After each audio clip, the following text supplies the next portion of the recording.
Oke, assalamualaikum anak Umi. Jumpa lagi anak dengan Umi Ulfa dalam pelajaran PAI.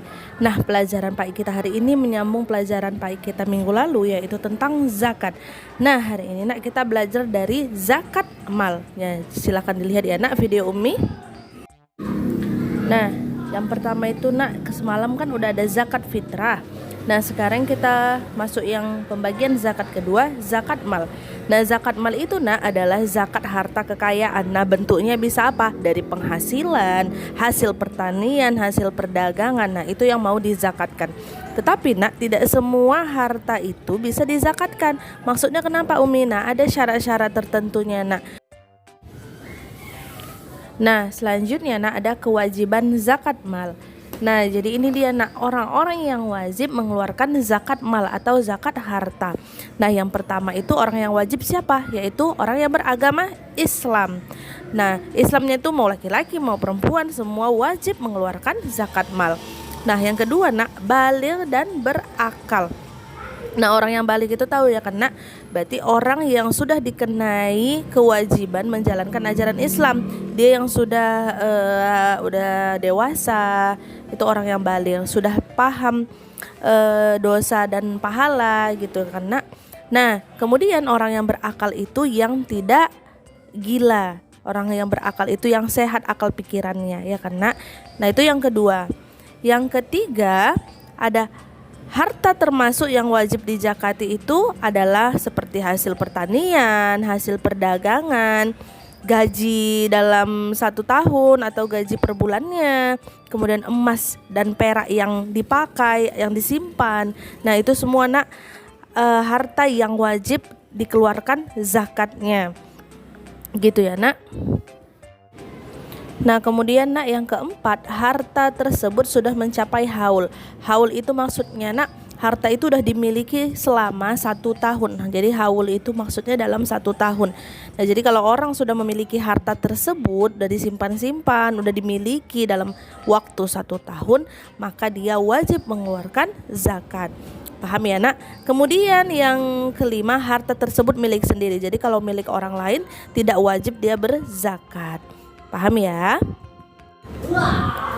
Nah, kemudian ada beberapa golongan yang termasuk dalam penerima zakat. Nah, yang pertama itu fakir.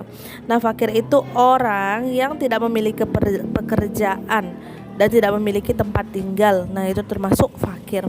Kemudian miskin. Miskin adalah orang yang punya pekerjaan tapi penghasilannya itu nggak cukup untuk menghidupi kebutuhannya. Nah, itu termasuk miskin. Nah, yang ketiga itu amil. Nah, kalau amil itu orang yang dipercaya untuk membagi zakatnya. Nah, jadi orang yang membagi-bagi zakatnya atau yang menghitung-hitung zakatnya juga termasuk dalam orang yang menerima zakat. Yang keempat, mu'allaf. Mu'allaf itu orang yang baru masuk Islam. Nah, jadi orang yang baru masuk Islam itu baru masuk Islam itu termasuk dalam penerima zakat. Nah, selanjutnya ada horim. Horim itu orang yang memiliki hutang. Nah, jadi orang yang memiliki hutang juga dimasukkan dalam penerima zakat. Fisabilillah. Selanjutnya selanjutnya ada fisabilillah. Nah, fisabilillah itu orang yang berjuang dalam agama Islam, seperti pas bangun masjid, sekolah, nah dan sebagainya. Kemudian selanjutnya ada hamba sahaya. Nah, kalau sekarang hamba sahaya itu udah nggak ada ya nak. Ini untuk di zaman dahulu. Zaman dahulu itu seperti di zaman Nabi ada itu perbudakan, ya kan? Jadi perbudakan itu juga wajib menerima zakat. Selanjutnya ada ibnu sabil. Nah, orang ibnu sabil itu orang yang menuntut ilmu. Nah, jadi kalau orang yang menuntut ilmu itu seperti anak sekolah, nah itu termasuk dalam ibnu sabil dan wajib menerima zakat. Gitu ya nak.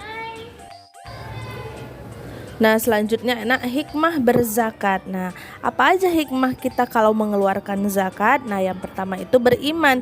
Kita semakin beriman kepada Allah. Itu yang hikmah pertama. Yang kedua, menyucikan jiwa. Jadi, kalau kita mengeluarkan sebagian harta kita, itu menyucikan jiwa kita. Nah, biar kita tidak terdampak kayak penyakit kikir, tamak, serakah gitu ya kena. Kemudian yang ketiga, berjiwa sosial. Nah, itu kan sesama kita membantu orang lain ya kena. Jadi kita dapat pahala, kemudian mempunyai sikap peduli, gemar membantu orang lain. Nah, kemudian yang keempat, bertanggung jawab.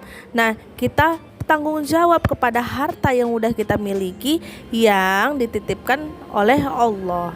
Paham ya nak sampai sini?